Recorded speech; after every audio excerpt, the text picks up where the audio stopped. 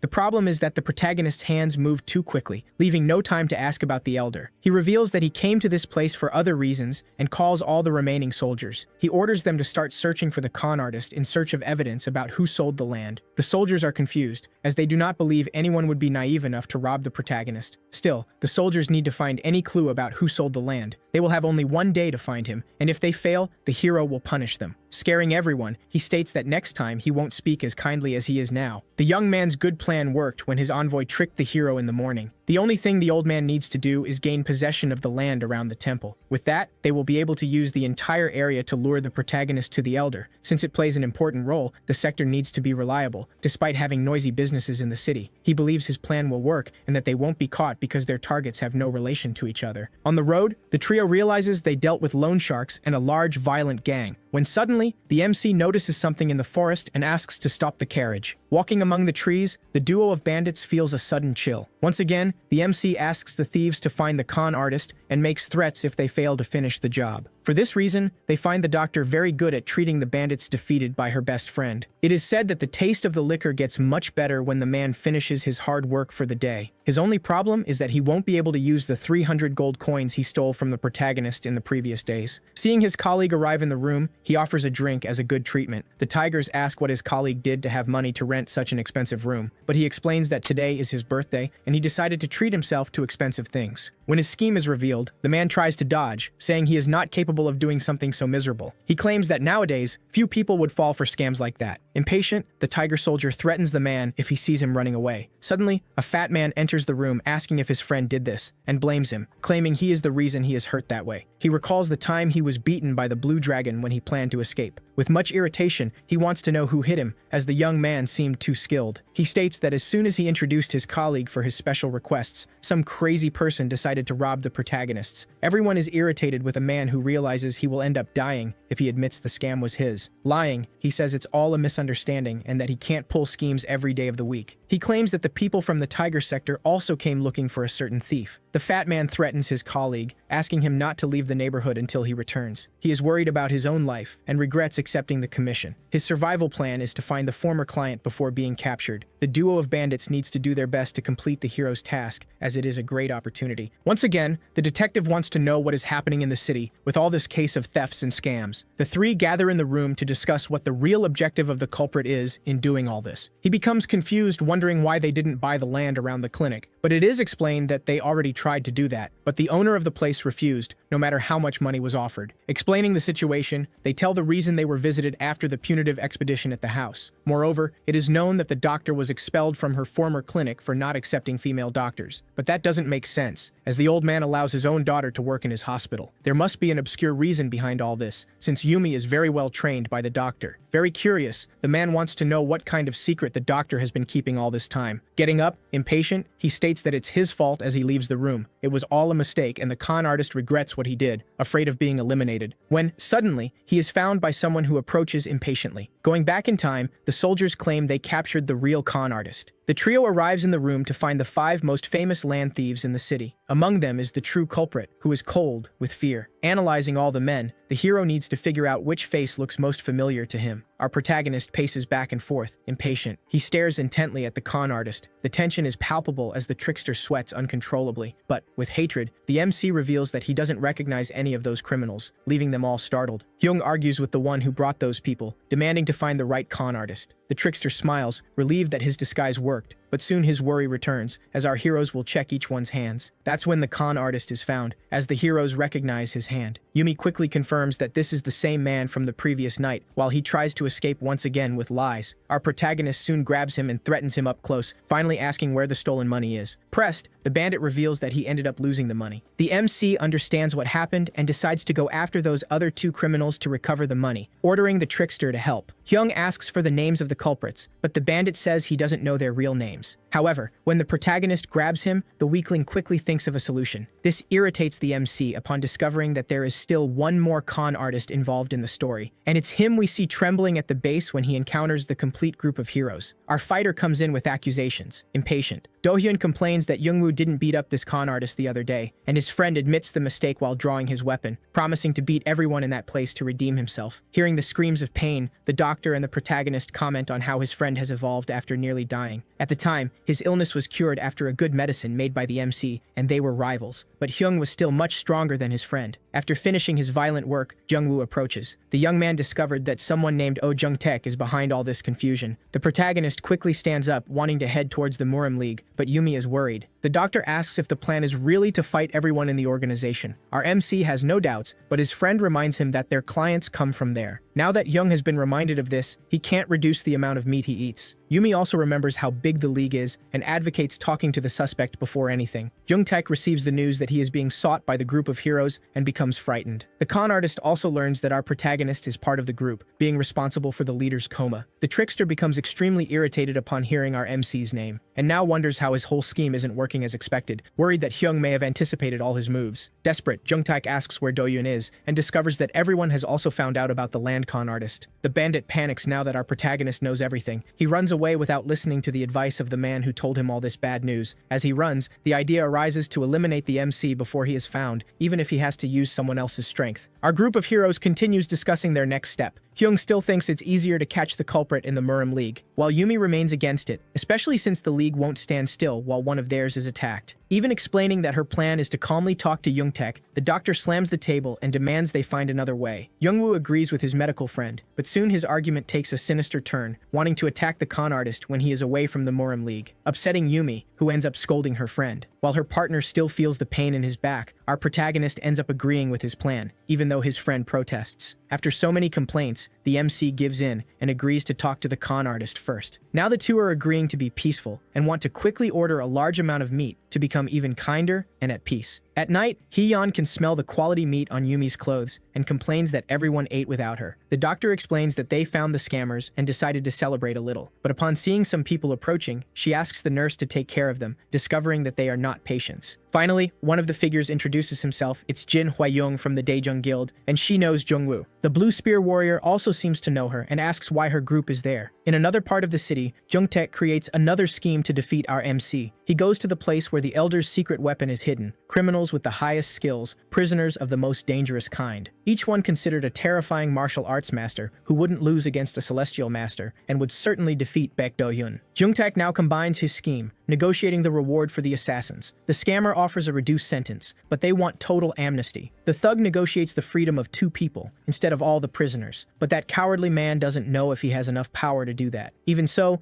the executioner continues arguing that 2 people would be enough. Back at Yumi's clinic, Jin Hwa-young talks to our heroes about the land around the house. The truth is, she has already bought everything. This irritates our hero, since he was the one who was going to acquire that property. Seeing his irritation, the warrior tries to calm everyone down by clarifying that she will let the group rent the land with no conditions. Even with our MC asking the rental price, Hwa-young confirms that it will cost nothing. But Jungwoo quickly rejects the offer. Hyung tries to understand why he is the one rejecting. His weapon partner explains that there is no gift without a cost, and that this woman will attack them for using her land for free. But the fighter explains that this is just a reward for Do-hyun having defeated the Red Demons previously. Jungwoo is surprised by this fact, but our MC only confirms that it was the right thing to do. Hwa-young explains again that she won't charge anything, but this time she speaks in a special way to seduce our protagonist, and then approaches his friend as well. This almost works on the Blue Dragon Spear warrior, who finds her beautiful, but it annoys Hee-yeon. The nurse confronts Jungwoo, but the guy is not only quick in combat, he promptly responds that the medical student is much more beautiful. Now Hwa-young is the one who is annoyed, having almost seduced who she wanted but was interrupted. Yumi arrives, diffusing the tension, but the warrior calls her a foreigner, and the doctor returns the question, admitting that she failed to create a good opportunity. Our protagonist starts teasing his friend, since her title only works in the neighborhood. But Hwa-young manages to recognize her name and title, and is surprised that she is friends with Dr. Yumi. Now that the warrior is putting the pieces together, she realizes how extreme that group is, of high caliber. Now that she recognizes the names, she tries to apologize to Hee-yeon, but the nurse remains annoyed. Our hero, who has never been very smart, starts accusing Hwa-young, even without a real reason. Our MC escalates the fight, still not trusting the visitor who is still trying to explain herself, but the warrior understands that the situation will not improve and decides to come back the next day. Hwa-young is defeated, still needing to get closer to that group, and at that moment, she decides not to block him. The next day, she is approached by another group asking for explanations about the rumor of her being close to our MC, but the warrior says that only her land is close. This deeply irritates the woman she is talking to, who is frustrated for not having bought the land. Hwa-young continues defending her point, planning to build a house there and become Do-hyun's neighbor. But this makes the two-tailed fox draw her weapons, and her guards follow suit. The landowner's guards defend her from the attacks. One of them sacrifices himself for his mistress, jumping in front of a kunai thrown in her direction. The fox realizes that this is a trap and orders her men to prepare. Hwa-young senses the danger and asks her remaining guard to run to Hyung for help, even though she is also in danger. He takes off at full speed, leaving his mistress behind. Then we discover who set up this ambush. The thugs sent by Young-taek, who also heard the rumor about the young landowner. The woman preparing to fight blames Hwa-young for the situation and her rumors, even trying to obtain her property. The fox complains that she can't escape because of the other young woman, who apologizes and explains that she is also desperate. Our favorite group was resting with nothing to do until the guard arrived begging for help. Now the group pays attention to his words, recognizing who he is. Do-hyun has the idea to save the young woman in trouble and thus obtain her land. But Jungwoo realizes that this is clearly a trap. But our MC doesn't care about that. His partner forgot that he is not human. The group of bandits is now waiting for our hero, confident that they will defeat him. Hwa-young is still trying to deceive those dangerous assassins, but it doesn't work, and the group soon gets confirmation that Hyung has been called for help. The leader of the bandits declares that this will be the end of our hero, who was on his way to the rescue when his group discovers a hidden prisoner. Our MC tells him to come out of hiding. The man emerges surprised by the protagonist's power, who mocks him, saying that even the dog and the cow noticed. Jungwoo wonders if he is the cow next to the group's pet. The mysterious man says that to save the hostages, the group will have to listen to him. Then he tells our protagonist to get rid of the Daehung faction. Do-hyun asks what kind of faction that is. At that moment, Jung-taek understands the bandit leader's plan, who wants revenge on this faction using the MC's power. The assassin is convinced that the strongest master will defeat the organization he wants to destroy. That man who was hidden continues trying to convince Hyung to eliminate the Daehung so that the hostages won't get hurt. But the prisoner's laughter deeply irritates our protagonist, and even with the threats, he doesn't stop. And in one blow, the assassin is thrown far away. But the leader was already prepared for this and sent another man to persuade our hero, convinced that he wouldn't let someone die in front of him. The hostage asks for help with a sword at his neck, but Do-hyun is already plotting his course of action with his partner. The bandit, like the previous one, tries to convince our protagonist to destroy the Daehung faction before it's too late, but the master puts his plan into action, throwing a small stone in the direction of the executioner. But the stone ends up hitting the hostage, sending him flying and leaving the prisoner completely confused. Everyone in the group is shocked, not understanding anything, but our hero admits he missed the target. The leader of the bandits discovers that Yumi is not at the clinic and is impressed by the fact that our protagonist took his girlfriend to save the hostages. Young-taek says that our hero is not right in the head, but the assassin disagrees. The prisoner assumes that Do-hyun discovered that the doctor would be used as bait and acted first. Now the chances of success have decreased, and they need to strengthen the trap. The con artist who started all this complains that our protagonist figured out all his plans for being someone very intelligent and cunning. But soon, we return to our hero, who hit a victim by mistake and is now explaining himself to his group. The executioner remains impressed by all of this, but he ends up taking advantage of the situation, getting closer to the target to distance himself from the group. But the protagonist is faster and soon appears in front of him. In that situation, Yumi worries about Hyung's life, since the bandit has a sword. The strongest of all feels awkward, seeing that his friend is concerned for his life. It is at this moment that the villain takes advantage of the distraction and tries to strike our protagonist, but the hero holds the villain's blade as if it were nothing. Unconcerned about the situation, he continues to enjoy his friend's worry, who asks him to be careful with his hands, but Do-hyun crushes that metal as if it were paper. Yumi is astonished by the scene, while Jung-woo confirms that his friend is not human, and Haeyeon thinks about secretly stabbing him. The bandit is completely taken aback, and the group leaves the hostage and the guard behind to continue their mission. In the hideout, the Tales continues to blame Hwa-young for that situation, saying she would have escaped if it weren't for her. But the young woman argues that danger would still be guaranteed even if the woman had fled. But the argument continues. The two do not come to an agreement even in this situation. Hwa-young reveals the problems of her guild and how it is necessary to use Do-hyun to elevate her standing. And even with her difficulties, the young woman reveals that her plan is to get the two strongest warriors. The fox is now mocking, saying it won't be possible to get two celestial masters. The older woman continues trying to argue, trying to arrange who stays with whom, as if they were trading cards, but Hwa-young stands firm. Suddenly, the place shakes. Do-hyun enters the shelter easily thinking he was being cursed at. The fox is extremely happy to see him, but the MC yells at her for always avoiding meeting him with the documents. Hwa-young worries about the thugs who were threatening them, but our hero didn't encounter anyone else on the way. The leader of the thugs watches our protagonist fall into the trap. Then he orders his men to trigger it. One of them throws a kunai that hits a rope and brings down the gate inside the shelter. Now that the three are trapped inside, oil is poured onto the hay. The fox notices first and shouts for everyone to take cover. Outside, everyone feels the impact. Even though the assassin's plan has worked, he knows it won't be enough. Then the prisoner gives the order to set fire, and his subordinates obey. But only now does the thug notice the presence of our protagonist's friends. He underestimates Jung-woo's strength and decides to attack him. The two exchange blows, but the warrior is far superior, pushing the assassin back, who lands far away to regain his footing. But the blue dragon's spear gives no rest and continues attacking, combining a series of rapid, uninterrupted strikes. The prisoner steps back again and finally asks who he is attacking. When he discovers he is fighting Jung-woo, he starts to mock, but the warrior remains unfazed and responds in kind, revealing that the group already knew they were all doomed. Outraged, the leader asks how they found out, and of course, the answer is the simplest possible. Now Jung-taek worries about the possibility of the heroes discovering his true identity. The fight is interrupted by the doctor's scream, asking the warrior to save those trapped in the fire. But despite the girl's concern and the flames raging, the warrior shows not a hint of despair. The thug remains confident that his plan worked, despite the weak bait, but he makes the mistake of saying he will now kill everyone, including Shin Yumi. It is at this moment that the flames leap, startling the assassin, transforming into a whirlwind of fire and debris. The blaze turns blue at the base, and soon the entire phenomenon follows suit, until all the fire is launched into the sky like a lightning bolt, revealing in the eye of the whirlwind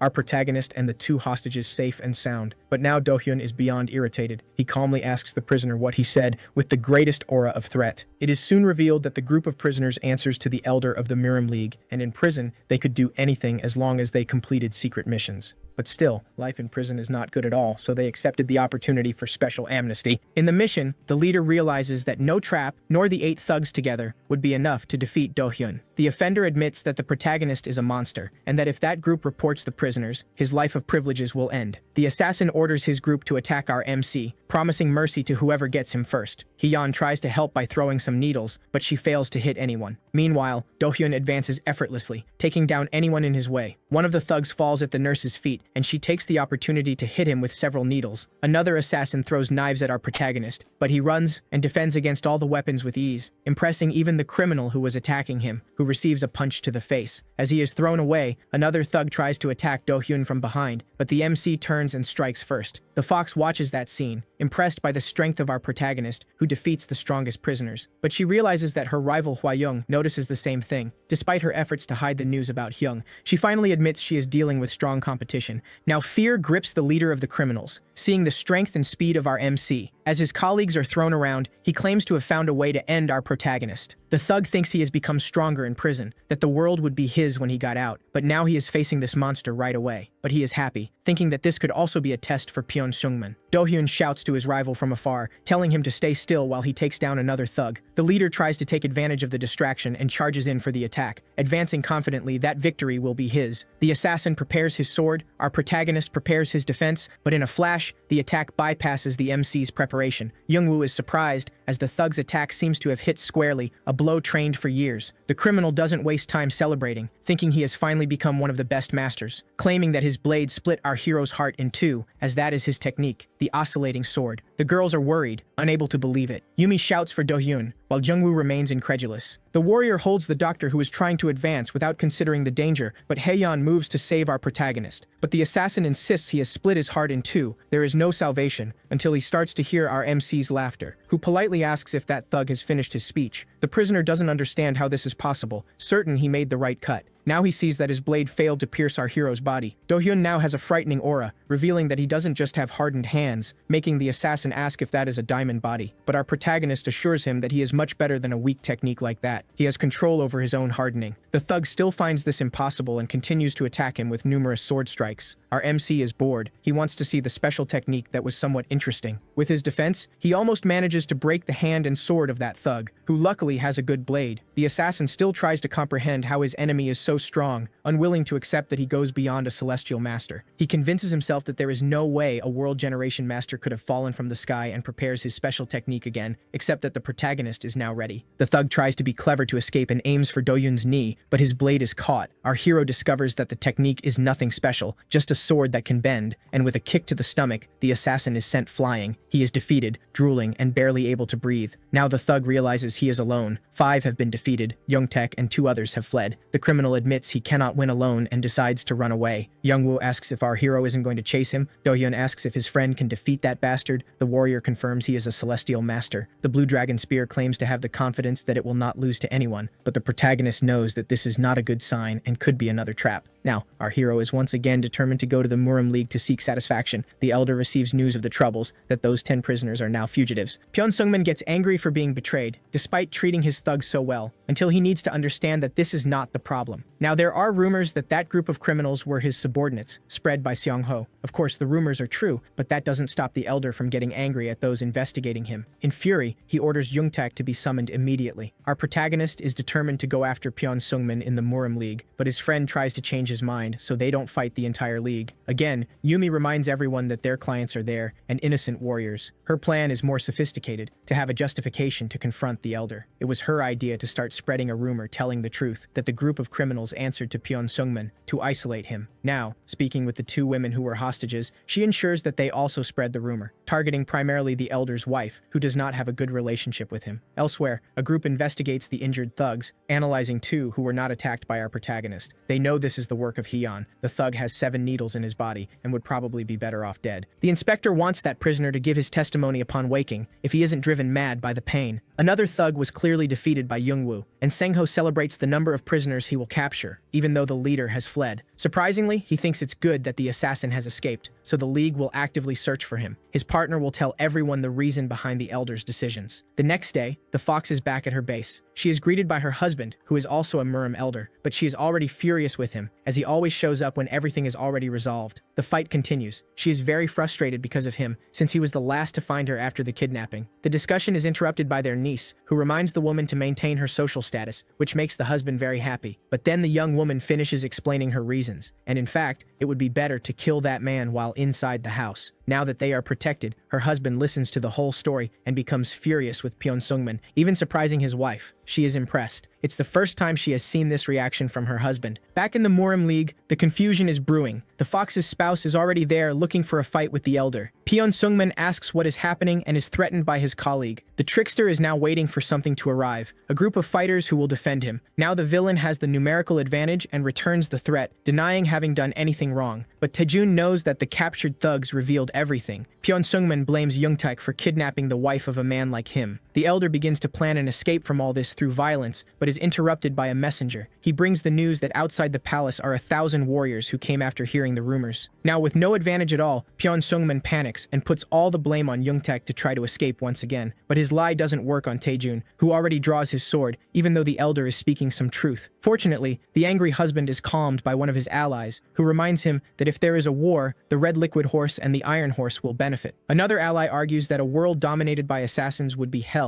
and that everyone needs to stay united. They promise to investigate this case and uncover the truth so that Taejun lowers his sword. The outraged husband reluctantly agrees, but does not stop threatening the elder, promising to make him pay. Pyeon Sungman suggests talking after the misunderstanding is resolved. Our group of heroes is in a restaurant, all relaxed after eating good meat and having good tea. Do-hyun suggests finishing all the work of the day so that the next day can also be relaxing. What a diligent guy. Yumi is cheerful, and her friend notices this. The doctor is enjoying herself since there is no danger. Youngwoo notices someone watching the group. The woman manages to hear what the spearman said and gets irritated. No one wants to talk to her, but she asks about the whole situation with the group of criminals since the Muram League is in conflict over it. The woman confirms that nothing bad happened, but this is the calm before the storm. Our protagonist asks why she is there. The young woman wants to exchange information to find out if the true culprit is Youngtaek or Pyeon Sungman, but our MC denies having any information. She doesn't seem to believe it, and Do-hyun just wants to know where his target is now. In his mansion, the elder receives more news. His employee managed to find who he was looking for. Youngtaek has been found, and he is in trouble. The con artist tries to explain himself by blaming others, but Pyeon Sungman is furious. His position is at risk. The elder becomes increasingly enraged, to the point of raising his hand against the trickster who begs for his life. The powerful man hears his plea, albeit reluctantly, and reveals that the only way for Youngtaek to be spared is to take the blame for everything. Of course, this shocks the trickster, so he would have created the group of assassins all by himself while the elder knew nothing. The trickster's sentence could be up to 10 years, but if he accepts the deal with the elder, he will be released in 5 years. Youngtaek tries to plead for a lesser sentence, but Pyeon Sungman is emphatic and will eliminate the trickster if the deal is not accepted, but the trickster agrees. Suddenly, both feel a powerful tremor. The elder tries to understand something, but his gate is already being smashed down by Do-hyun with one hand. All the guards shout that there is an intruder at the entrance of the mansion. Our protagonist is already irritated since no one opened the gate when he asked, and only now does he ask if this is the house of the person he is looking for. An important meeting is taking place. The inspectors decide whether to infiltrate Pyeon Sungman's mansion. Sang-ho clarifies that the elder will likely take refuge in a place that is difficult to invade, but Taejun doesn't want to hear about another solution. He says there is no time, and Pyeon Sungman has already managed to persuade the other elders. The inspector asks his partner if there is any way to get in, and of course, his friend is already well informed about that. But if the guard is too heavy, it won't work. Sang-ho decides to go with everyone to check this other entrance and stands up first. Back at the mansion of the elder who is an enemy to all, the main gate is in pieces. Do-hyun shouts, calling the owner of that place. One of the house staff yells at our protagonist. No one would destroy a gate just because it was locked. But our MC confidently responds that he is right there, which further irritates the guard. The hero continues to provoke, calling that man a chatterbox and calling for the elder again. Do-hyun threatens to force his way into the mansion if Pyeon Sungman does not come out to explain himself. In the secret room, the villain wonders what could have happened to be so thunderous. He quickly thinks of the possibilities. The gate was destroyed or the house collapsed. But in any case, he believes that the only one capable of doing this is the former leader of the Muram League, summoned by Taejun. Outside, League soldiers sneak hidden in the forest. Jungwoo soon notices them and asks his companions what they should do with these warriors. Hee-yeon asks if he can win. The spear wielder confidently claims he can handle at least 100 men, a whole unit, until everyone hears another shout, calling for another elder. It is Pyeon Sungman looking for the former leader, believing he is responsible for the destruction of the gate. Then the elder notices our protagonist standing there and asks everyone who he is, but the guards have no answer. The owner of the mansion continues to argue with his employee, who explains that he was about to apprehend the MC until he said he was the target of the trap. Pyeon Sungman assumes that Do-hyun is part of some guild and that Taejun sent him while the former leader broke the gate. The elder orders his men to separate and search for whoever he thinks broke his house. His loyal guard understands and attentively follows all orders, but our protagonist interrupts the villain. This deeply irritates the soldier who was receiving his orders, provoking him to draw his sword. But his master stops him and orders him to first do what has already been requested. Silently and secretly, the man sheaths his sword. Finally, Pyeon Sungman introduces himself and asks who he is speaking to, and Do-hyun states his full name to introduce himself as well. The elder recognizes the name and becomes furious. The old man shouts that he knows our MC defeated and captured the entire group of prisoners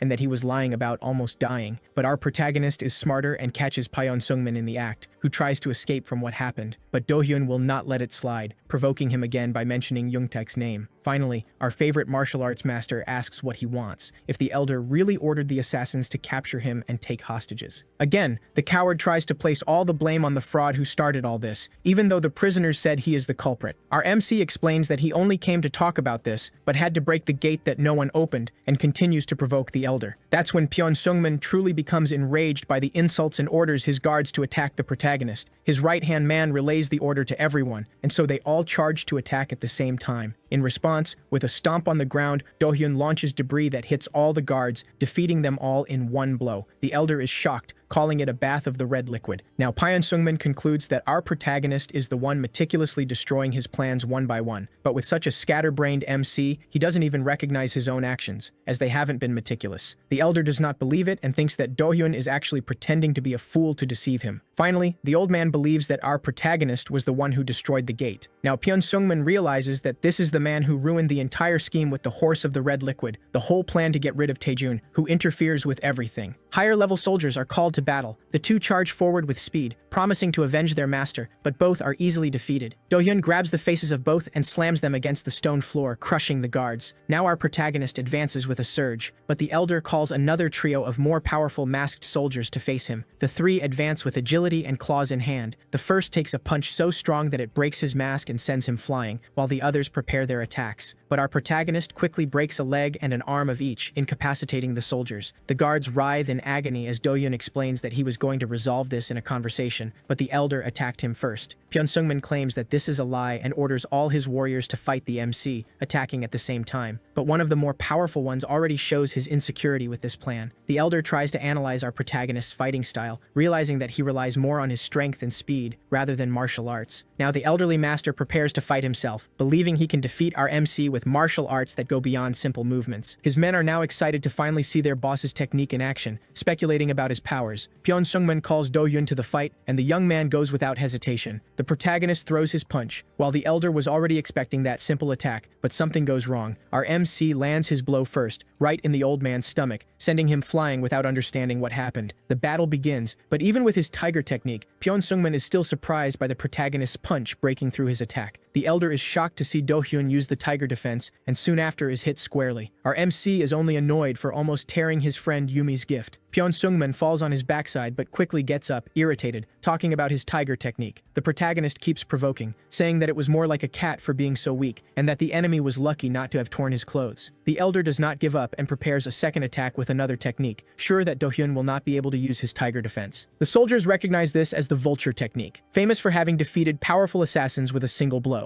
The old man advances, hopping, preparing his strike. Again, our protagonist readies his reliable punch, which makes Pyeon Sungman believe once more that he has no technique. The elder leaps into the air like a vulture, dodging the punch and coming down with his claws on top of his rival, but Do-hyun easily adjusts his strike to hit his enemy, who maneuvers to dodge, yet still gets hit in the back. Pyeon Sungman feels the painful blow but manages to land on his feet. His men are now filled with hatred for our protagonist and worried for their master. Our protagonist admits that his enemy is quite strong, with a lot of energy, and asks what his next technique will be. The elder cannot believe that Do-hyun managed to change the direction of his attack and does not imagine how powerful he is, admitting that he cannot block him. At that moment, soldiers from the Murim League emerge from the forest to offer help. Jungwoo warns his friend that 500 warriors from the League have come and asks what they should do now. Again, our MC reminds that some of them are clients and cannot take such a beating. Yumi also reminds that they haven't done anything wrong and the target is that elder, which helps our hero realize that if the League fails, the people are in danger. To resolve this, Do-hyun calls for Yoongtaek, but Pyeon Sungman says that the conman is not in his mansion. The protagonist threatens his enemy once more, but to the elder, he has never been nice. But our MC clarifies that it is because he is nice that the soldiers who insulted him are still standing. Pyeon Sungman is trembling with rage, as Do-hyun has subdued his men alone, and thus Taejun will gain some advantage. But the elder remembers that he is part of a powerful and united group. Thus, he tries to argue that our hero has insulted the entire Murim League with his actions, even insisting that he was only there to talk. But to resolve all this, a new group arrives at the discussion. It is Inspector Sengho and his allies who found Yoongtaek hiding in the mansion, and now they will officially clarify all of this. Pyeon Sungman still tries to escape, claiming that this is being set up against him, but the detective reveals that many people saw him enter without the conman. The elder tries to find out who these witnesses are, but soon one presents herself. It is Elder Taejun, and 300 more men who confirm the story. Now the villain is cornered, furious, and unable to fight anyone. Jungtaek is also trembling, awaiting his fate, while his master plans to keep his promise. Now Dohyun asks if that is really the con man he is looking for, and feels relieved to have found him there, without having to go to the League. Sangho assures that they started investigating first, and that people were starting to be in danger, even though our protagonist did not want to kill him. Jungtaek tries to plead for salvation, but is quickly put in his place with a single shout. Our hero is irritated with the League's actions, while the inspector wonders how strong he is, and will only find out in a fight. Sangho notices Yumi there too, while the doctor tries to recognize his face that seems familiar to her, which puts the young man in a panic. Dohyun interrupts the conversation to find out if the doctor likes guys who look like the inspector, but his friend quickly replies that she does not, which does not stop our protagonist from making a drama. Yumi absorbs all of that and explodes, shouting for everyone to hear that our MC is also handsome. Everyone present is left speechless, waiting for what will happen next. Hyung is the first to react, breaking into a smile and asking if that was serious. The doctor quickly regrets what she said and tries to backtrack.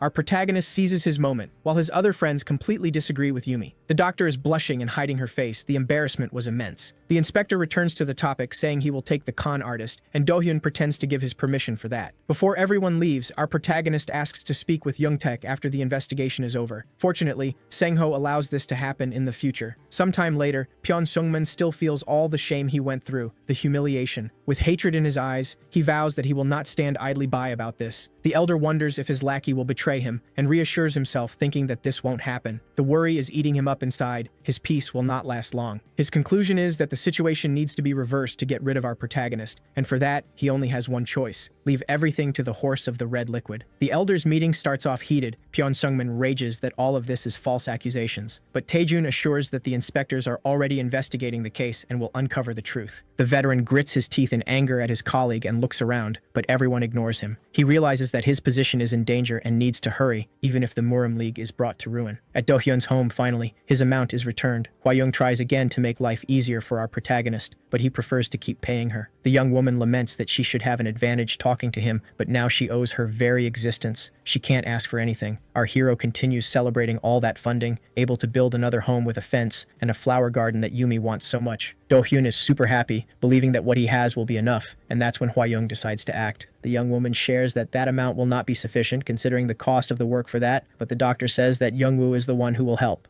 The woman is startled to hear that, worrying about the status and honor of a celestial master doing that task. To add to the shock, Dohyun stands up and decides to start the construction immediately. Hwayoung finds herself annoyed at the door once again, while she listens to the group interacting inside. Later, preparations begin. Our hero gathers pieces of wood while directing Youngwoo and his men around. Now that it's night, a mysterious figure walks through the city. In the store, they ask him what he wants to buy, since he's not from the neighborhood. The person asks for red sealing wax, so as not to have to use anything violent. The shopkeeper is now suspicious, but the mystery of who he is talking to continues. The one speaking is the elderly Pyeon Sungman, who asks the seller to be quiet. Now the employee tries to understand how Dohyun disrupted his master's schemes with the horse of the red liquid. Finally, the merchant tries to understand what that master wants there, what he needs from his gang, and then he finally reveals what he wants: for someone to contact the horse of the red liquid to eliminate Baek Dohyun at any cost. The seller argues that doing this in front of the Murim League could cause them problems, but the elder cares little for what he thinks. Finally, the employee understands that order, but still complains that his easiest job is now over. And to finalize the message, Pyeon Sungman says that when the criminal starts his work, the veteran will cooperate and provide official support to get rid of the protagonist. The next day, the two-tailed fox group is wandering in the forest when Ari says she has a bad feeling. The martial artist notices something in the distance. Motionless bodies on the path. She makes everyone stop and jumps to check what happened, despite her aunt's protests. She lands near the bodies, trying to talk to them, but something makes her search for a specific person, for Yuri. The warrior is shouting that name when her aunt approaches to ask what is happening, but soon the fox realizes that those people on the ground were with Yuri, and her niece reveals that they were poisoned. Ari says they need to save those people to also find the boy who is missing. In the clinic, Yumi enjoys her request fulfilled. Next to Dohyun, she says she likes flowers, but she likes the garden even more. Our protagonist tries to understand, and the doctor imagines being there after treating someone, but soon the MC realizes that this was something the medical professor did to seem cool to his students. With a clever Clever comment, our hero makes the doctor laugh. But Hee-yeon quickly realizes that the comment was about her father and yells at both of them. The couple tries to escape by saying that the doctor is actually very brave, but the nurse isn't buying it. The two decide to simply pretend that nothing happened there. When suddenly someone bursts into the clinic shouting for help, telling about the situation on the road with the poisoned. Recognizing the name, Yumi immediately rushes to assist those in need. Taejun is in his office receiving the news that the 300 men are ready. He storms out of the room furious that someone has kidnapped his youngest niece. But when he opens the door, he comes face to face with Pyeon Sungman, who asks where those 300 soldiers are going. The kind old man simply replies that they are maintaining security and orders the villain to get out of the way. But the old man insists that he needs to go through the formal process for that. The rules and processes that Taejun loves so much, the evil elder says mockingly. But this causes the fox's husband to draw his weapon, believing that Pyeon Sungman is deliberately delaying him. But the other elders ask everyone to calm down. On the road, Yumi discovers that this is poison from the red liquid horse, while Ahri tries to understand why they took her sister. Do-hyun recognizes the name of the gang and wonders if they are trying to target him again and if this is just another scheme. Our protagonist blames himself for this happening to a family he cares about, and soon our MC starts shouting curses at the kidnappers, promising to save the sick child who was abducted. The inspectors leave the Murim League. Sengho talks to his men, impressed by what has happened. Soksu shares the same impression. The two agree that it is something quite complex. The detective leads his colleagues to investigate the place. Back in the forest, our protagonist is eager to catch the criminals. But no one knows yet who is responsible for the kidnapping, so they need to wait for one of the poison to wake up. The MC still wants to help. Yumi asks Do-hyun to bring water for when the guards wake up, and the young man promptly leaves to do so, requesting Youngwoo's company. As the boys head out to assist, the doctor tries to reassure Ari by telling her how capable her friend is and that he will surely save her sister. By a nearby stream, the spearman fills a jug with the liquid while commenting on how anxious he is for someone to wake up so they can discover the culprit. The protagonist looks around and tells his companion to return alone while he fills the container. Do-hyun walks along the riverbank, trying to lure the red liquid horse in case this is a trap. Our hero remains frustrated, needing to do his duty and find the child. In the forest, Seoksu leads his investigation, despite his colleague believing it would be better to check who is present in the woods. But the detective correctly deduces that his partner wants to talk to his girlfriend, Ari, but the investigation needs to remain secret. The two now try to imagine what the red liquid horse's objective is. One possibility Seoksu sees is that the gang is aiming for the elixir intended for Yuri. Of course, the inspector admits that there is also a chance that Do-hyun is the target. Suddenly, he notices something. There is someone else in the area. In one moment, the two are alone, but in the next, a mysterious figure covered in shadows appears. The detective identifies that silhouette as Jo Jae-gang. The young man admits he thought this offender was inactive, but his boss quickly tells him to forget that incorrect information. Since one of his special abilities is the 3 lines of life and death, and that is like the gate of life and fatality, they will perish if they try to escape. With more assassins surrounding the two workers, the apprentice asks where they will go since fighting is not an option. Seoksu says that man is called the Gate to Death and decides to attack him while his colleague calls for reinforcements. Even with the young man worried that it might be too dangerous, the inspector takes action. The officer feels the pressure of the moment as the enemy pulls out his weapon to defend himself. The detective and the undead exchange sword blows, with Seoksu managing to slightly injure Jae-gang. Finally, his partner heads off to call for help, promising to return soon. Drops of the red liquid hit the older man's face. The soldier's attacks continue, but without hitting. His rival prepares and launches a great charge that makes that brave man duck to evade, but his spirit is not defeated. Soon after, he is ready to advance with a shout of total strength, trying to cut him in half. The zombie easily dodges by tilting his head back slightly, frustrating the investigator. Suddenly, Seoksu feels something. His body loses strength as the iron-like liquid that fell on his face reveals itself to be poison. As he remembers the blow he managed to land on Jae-gang, he understands that this person has toxin running through his veins. Wondering if this is really the warrior with venomous fluid from the red liquid horse, the soldier cannot believe that this man actually exists, cursing his organization. When the young man returns with Sengho and more reinforcements, there is no one left at the scene. But the inspector soon notices bodies on the ground that were injured by his friend. Seeing a trail of fallen opponents, the detective understands that his colleague followed that path, and the most dangerous of all is following him. The three run to help Seoksu. Near a stream, the officer counts how many enemies he managed to injure, but he is now running out of energy. The poison is devouring his strength. He cannot control it with his power. A day or two will not be enough for detoxification. The zombie warrior appears in front of him, asking if that is all he has. Seoksu asks how he was found so quickly since he used the river water to cover his tracks. The enemy reveals that this is a special spirit poison. His sweat and breath will slowly mix with the substance, and he can feel it to track. The detective can only laugh and curse his rival. Trying to gather information, Seoksu talks about about the fluid in Jaegang's veins and states that blue skin is a side effect, asking how the man is still alive. The zombie admits that the inspector knows a lot about things, but that it wasn't important there, limiting himself to glorifying the red liquid horse faction. The soldier does not miss the chance to provoke and curses the gang leader, which greatly irritates his opponent. Seoksu does not stop acting tough, telling his antagonist to stop deceiving him if he is not going to spare him while thinking about combat possibilities. But his sword is about to break, thanks to the contaminated liquid as well. The soldier finds himself not knowing what to do in that situation. Even though Jaegang is his enemy, the blue-skinned man admits that the detective is a distinguished warrior and asks for his name. But Seoksu refuses to answer, preparing to give his life in that fight, asking only for his partner to avenge him. His adversary is confused, trying to understand the name somehow, but the detective is already concentrating all his strength on a single chance for survival, but he cannot guarantee success. And even so, he is ready to attack, until he is startled when he hears a familiar voice, but from someone mysterious in the shadows. Happy to see a familiar face, Seoksu asks who that is. Now, the detective recognizes the figure stepping out of the shadows, being Baek Do-hyun, our protagonist. Jaegang is also startled to see the MC and questions if it is really him. Being sure it is, the villain starts to laugh, confessing that he was worried about having captured the wrong guy, but discovers he got the right one. Seoksu is grateful that the hero has appeared, even though Hyung only knows his face, which confuses the protagonist. The inspector tries to explain, however, the warrior reveals that the familiar face belongs to Jaegang, which shocks him. The blue boy revolts, asking if our MC really knows him. Do-hyun recalls his features, but not the name, and asks where the blue skin comes from, since it wasn't like that before. The detective clarifies to our hero who that individual is and that he is part of the red liquid horse, which irritates our protagonist, who seems to be pursued by the organization. Jaegang is disoriented, not remembering who our favorite martial master is. After reflecting a bit, he remembers that he was found almost dead earlier, however, with no memories of anything. Now, the villain reveals that his task was to capture our protagonist, but he did not know who he was. This can only mean that fate favors him. Do-hyun sees no reason for so much laughter, while Seoksu begins to evaluate the events, recalling that his investigation started when our hero defeated Jaegang. The investigator was unhappy for not having enough data, questioning whether it was a coincidence from the beginning or if this was a simulation by the MC. Our favorite fighter begins to approach the criminal, remembering how he subdued him the first time. Such a situation deeply irritates the blue-skinned individual, claiming it to be a great lie. However, as soon as he finishes speaking, he receives a powerful punch to the abdomen. Do-hyun throws him away with a single movement. To provoke, he asks if his memory has returned, until he realizes this might have a real effect. Seoksu is quick to alert our protagonist about the risk of that villain's fluid, and that our MC needs to sanitize his fist promptly. Jaegang rises up laughing, asserting that it doesn't hurt at all. The detective notes that the regeneration of that fighter is very accelerated, as even the cut from his blade has already healed. Do-hyun calmly states that this kind of injury is easily remedied with acupuncture. The villain begins his offensive, shouting that he is immortal and cannot be harmed by mere impacts. He prepares the attack and strikes our protagonist, who merely raises his hand to stop him. With the same hand, the MC holds Jaegang's shoulder, who mocks how stiff his joints are, until Hyung starts to squeeze him and the metallic red begins to ooze. Our hero decides to test just how resilient he really is, delivering another solid blow. The shock is so powerful that his opponent is lifted off the ground by the intensity, yet lands on his feet as if nothing happened, asserting that it doesn't hurt at all. Seoksu is amazed by this fact, but soon understands that indeed the villain feels nothing due to the toxin in his arteries. Do-hyun lifts him by the shoulder, leaving the criminal perplexed. Once again, he delivers another blow, asking if it really doesn't hurt, and the blue-skinned man spontaneously confirms that nothing affects him. Our protagonist begins to unleash a series of repeated impacts, always questioning if he suffers, and always receiving the same negative response, until Jaegang starts to notice something unusual happening in his body. Now the villain is contemplating just how powerful our MC truly is, who visibly has never undergone training and seems so gentle. The criminal assumes that his soft hand is his vulnerable point and takes a bite. However, his fangs cannot pierce the skin. Even this undead fighter is frightened by our protagonist's hostile energy. Jaegang's eccentric initiative is to lick Do-hyun's hand, which he throws away in disgust. The villain manages to stay on his feet, although he is clearly injured, coughing continuously. Our protagonist cleans himself with some foliage, yet remains nauseated, promising more punishment. The weakened criminal commands his subordinates to charge at the MC, however, they all hesitate. The undead reiterates the instruction, but nothing happens. Do-hyun anticipates and delivers the first impact, striking the ground and generating a stone offensive that splits the earth. All the less powerful thugs flee in fear, Even our protagonist is left confused, waiting for them to confront him. Jaegang is now isolated, cursing his fleeing subordinates. Suddenly, that powerful villain also attempts to escape, but our MC will not allow it. Unfortunately, Do-hyun is hindered, as Seoksu urgently needs help. Fortunately, Yumi is already recognizing how vigorous the inspector is, given that ordinary individuals would have perished from the toxin. The investigator is motionless on the ground, while the clinic assesses him, finding that this is an even more lethal substance than the previous one. The doctor is stunned to identify who poisoned that fighter. Desperately, she remembers to tend to her partner's hand, yet he tries to reassure her, saying he could ingest poison with a spoon and remain intact. Yumi still remains anxious, holding Do-hyun's hand, but soon she realizes there are no symptoms. The doctor continues to care for her partner, as this is indeed a very potent toxin. However, our hero asserts that toxic substances do not affect him, with a cheerful expression. In a dark cave, Jaegang is prostrated, confessing that he has failed in his task. His superior is deeply enraged, calling his subordinate a dog, demanding also the fulfillment of the promise that the blue-skinned man made. Now the shadowy figure manifests his anger, throwing in the fighter's face that he has failed at something very basic. The fight continues as that figure showcases even more of his devastating potential. Sengho continues to investigate the area, finding the water pot that our protagonist carried. He understands that someone has been there, also seeing the hole in the ground left by the MC. The detective and his men head towards where the larger group is. Meanwhile, in the cave, the shouting continues, all due to the failure of the poisonous warrior. The defeated villain explains what happened with his enemies. However, his boss hardly believes his words. Now the leader is also interested in the detective, even asking for his name. Fortunately, Seoksu was clever and escaped without revealing his name, which greatly irritates the gang leader. The boss wonders how someone so smart became so foolish. He asks so much about the reason for his employee's failure that Jaegang himself begins to doubt himself. The leader admits that he only keeps the blue man around because he is the first special warrior that worked out, and he needs to study the subject more. Soon after, he orders everyone to prepare to capture our protagonist. Back in the woods, the inspectors continue running to find the group. The youngest is really hoping that Seoksu is alive. His arrival is noticed by the warrior himself and by Ari, who calls his name, while the young man calls for his boss. However, he trips and falls face first to the ground with a loud thud. This makes the detective ask if the youngest is okay after the fall. The young man laughs and feels emotional that his colleague is alive. However, this moment of reunion makes Ari very angry. After all, she is dating that fallen young man. The girl starts to mock her partner for tripping, which excites the boy and makes him want to get stronger. His girlfriend demands that he become stronger than her. Youngwoo listens to the conversation and remembers his youth when he also had an ambitious plan like that. Until a certain protagonist hit him, Sengho catches the MC's attention. The detective thanks the hero who saved his friend. However, Do-hyun says he only did what he was supposed to do as a normal person. Now, the inspector considers himself in debt, and the protagonist, always playful, says that other people owe him. No one pays, and even asks for payment at that moment, throwing a hint at the two-tailed fox. The woman is hiding her face out of embarrassment for seeing her debt grow so much, not knowing how to pay our hero. The lady is now discussing staying in that place. She is talking to her niece, who wants to go out to look for her sister, while her aunt forbids her because it is too dangerous. Do-hyun, listening to the conversation, knows he can't stay still if the child was taken because of him, and then he offers to find the girl with Ahri. Sungmin, the young inspector, also offers to go along. This delights his girlfriend, as he says he can't leave her alone on this mission. Yumi also decides to join the group, since the child may need medical care after all. Jungwoo also wants to help, and his partner Hee-yeon quickly offers as well, since it would be boring to return to the city alone. Sengho analyzes that strong group that has formed, feeling calm. Even the red liquid horse wouldn't leave, so the doctor would be safe. Seoksu recovers and tells his friend that they can leave now. His companion agrees. A group of soldiers is lying in wait in the forest, while the gang leader receives a report. There was smoke near the Jincheng Guild. The chief thinks it is to cure spirit poison, and curses them for being so mistaken. His lackey explains the truth. With an evil look, the red liquid horse asks what the smoke was, and discovers that our group was simply roasting meat. This deeply irritates the leader, who starts shouting. Angry, he orders Jaegang to go check if it really is our protagonist roasting meat. If it is, the order is to attack. However, the blue warrior remembers how much he suffered and has no desire to go. With a shout from his boss, the villain kneels and accepts his orders, even having just recovered. And of course, it is indeed our favorite group of heroes having a barbecue and praising our protagonist's food. The two lovers agree that the meat is really good, preparing to eat more since it belongs to their guild. Yumi also praises that meat, and Do-hyun insists that she eat more. Jungwoo becomes worried since the poisonous warrior was there not long ago. The protagonist calmly admits that he made the fire precisely to attract the villain. The spearman then talks about a shadowy figure right behind him, asking if that is the terrible warrior who is alone. The blue man is standing still and hungry, mouth agape from exhaustion. His desire for the meat is great. He knows it's better not to get beaten again. However, he can't resist and asks if the meat is really tasty. Do-hyun proudly confirms it. Sungmin already pulls out his weapon, recognizing the bandit, worrying his girlfriend. Yumi, as always polite, invites the villain to sit and eat, since he knows our MC. Quickly, the blue man reaches the campfire and grabs a skewer with meat, startling the young inspector. They talk about how fast that bluish guy is while he nearly drools over his food. Do-hyun tells him to sit somewhere else, since there is poison inside his body. The villain reveals that he can't control it. Only now does the rest of the group slowly begin to understand that this hungry guy is the very poisonous warrior. The bandit takes a piece of meat, and for a moment his body melts from how delicious the food is. Youngwoo finally asks if that is the feared warrior they heard about. Hearing the question, Jaegung responds by stating his name and explaining that his power came from the red liquid sword, but he didn't know his current level. The hungry guy asks politely if he can eat a little more, and of course the group's doctor allows it. While the meat is getting ready, the gang leader appears at the camp. He calls for our protagonist, promising to punish our hero himself. The blue warrior looks back with meat in hand, caught in the act. His boss, naturally, asks what his employee is doing there. Jaegung starts his answer stammering, unsure of what to say. By the campfire, Yumi comments that the red liquid's horse is a very bad guy for sending someone hungry on such a dangerous mission. The blue warrior neither agrees nor disagrees, but remains sad. The conversation seems to bring him down more and more. The doctor tries to understand what the poison does to his body. Jaegung begins to tell his origin story. In his tale, his body was a mess after being defeated by Do-hyun. At that moment, the red liquid's horse extended his hand,